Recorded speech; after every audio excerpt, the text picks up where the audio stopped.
আসসালামু আলাইকুম viewers, welcome to my YouTube channel. আশা করি সবাই ভালো আছেন।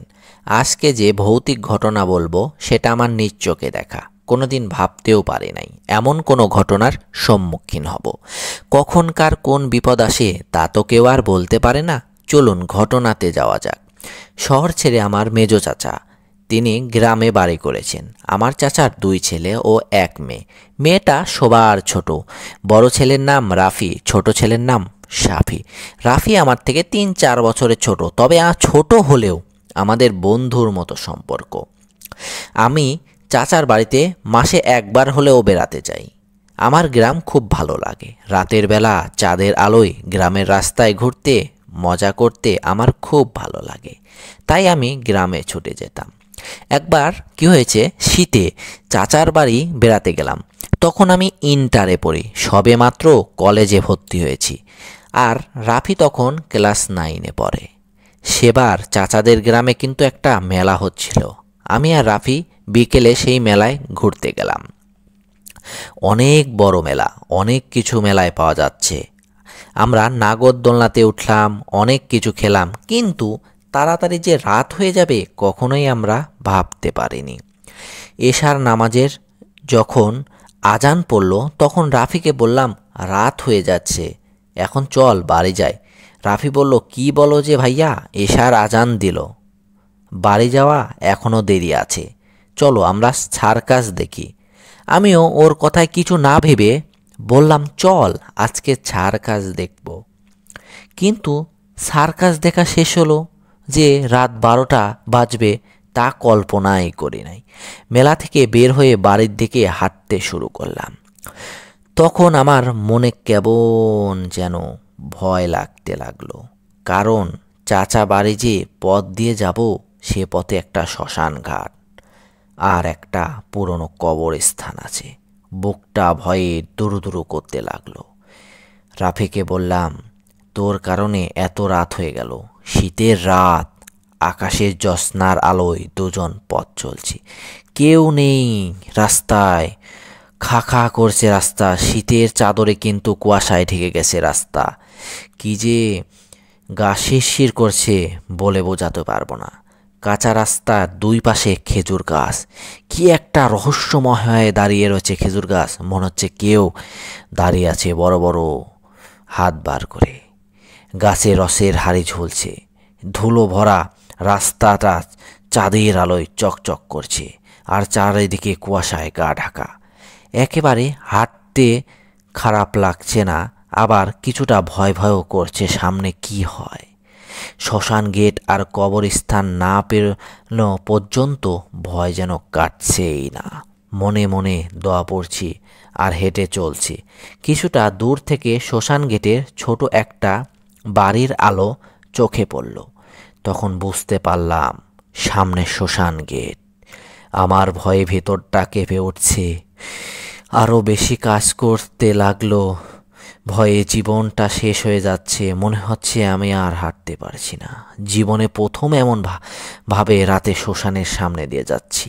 দোয়া পড়তে পড়তে শ্মশান গেট ভালোভাবে পার হলাম, কিন্তু দুঃখের বিষয় দোয়া কালমা কিছুই আসতেছে না, মানে ভালোভাবে পড়তে পারছে না, কেমন যেন গা ভারী হয়ে আছে। শ্মশান পার হবার পর পেছনে দেখি একটা বড় কালো কুচকুচে বেড়াল আমাদের পিছু নিচ্ছে, আমাদের পিছ পিছে আসছে আর মিউ মিউ ডাকছে। বিড়ালটা এত কালো যে শুধু তার চোখ দুটো দেখতে পারছিলাম। অনেকক্ষণ ধরে বিড়ালটা পিছু লেগে থাকলো। রাফি খেপে গিয়ে রাস্তা থেকে কয়েকটা মাটির ঢেল নিয়ে বিড়ালের দিকে ছুটতে লাগলো, কিন্তু অবাক হয়ে গেলাম, ঢিলটা একটাও বিড়ালের গায়ে লাগছে না। এতে আমরা দুজন আরও কিন্তু ভয়ে থি হয়ে যাচ্ছি যে কি হচ্ছে। তখন আরও বেশি ভয় করতে লাগলো, আর মনে হলো এটা হয়তো কোনো বিড়াল না, অন্য কিছু। হঠাৎ দেখি বিড়ালটা আর আমাদের পেছনে নেই, আর আমরাও তখন পুরনো কবরস্থান পার হয়ে চলে এসেছি। তখন মনে একটু সাহস ফিরে পেলাম, কিন্তু তার কিছু দূর যেতেই দেখলাম সেই বিড়ালটা। গাটা থমথমে কাঁপছে, গায়ের লোম সব খাড়া হয়ে যাচ্ছে।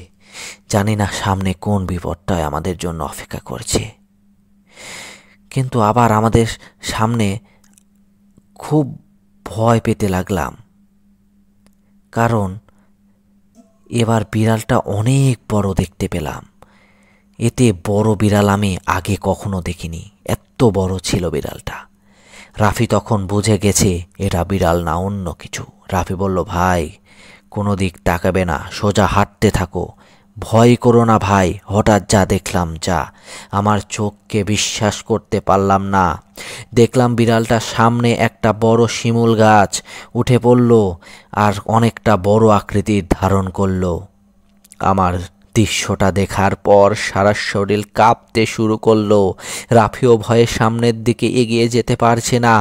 মনে মনে আল্লাহকে ডাকছি আর বলছি, আল্লাহ বিপদটা দূর করে দাও, আল্লাহ বিপদটা দূর করে দাও। দুজনের পথে দাঁড়িয়ে আছি, সামনের দিকে এগোতে পারছি না। আল্লাহ তুমি আমাদের সহায়তা করো আল্লাহ। যদি বিড়ালটা আমাদের ওপর ঝাঁপে পড়ে তাহলে হয়তো আজই এই সেখানেই শেষ, আর কোনো দিন হয়তো বাবা মার মুখ দেখতে পাবো না, আর বাড়ি ফেরা হলো না। মনে মনে বলছি, আল্লাহ ডাকতেছি, আল্লাহ আমাদের রক্ষা করো আল্লাহ। বিড়ালটা আমাদের দিকে বড় বড় চোখ করে তাকিয়ে আছে, কাছে পেলেই যেন আমাদের খেয়ে ফেলবে। হঠাৎ কিছু দূর থেকে একটা টর্চ লাইটের আলো দেখতে পেলাম, কে যেন আমাদের দিকে আসছে। লোকটি আমাদের কাছে আসতেই আমাদের দিকে টর্চের আলো মেরে বলল, কে ওখানে? রাফিরা নাকি? রাফি বলল, হ্যাঁ। স্বস্তির নিঃশ্বাস ফিরে এলো। দেখলাম আমার চাচা আমাদের খুঁজতে বের হয়েছে। চাচা রেগে এগিয়ে বলল, এত রাতে কোথায় ছিলি তোরা? চাচাকে বললাম, ওহে দেখো শিমুল গাছে কি চাচা।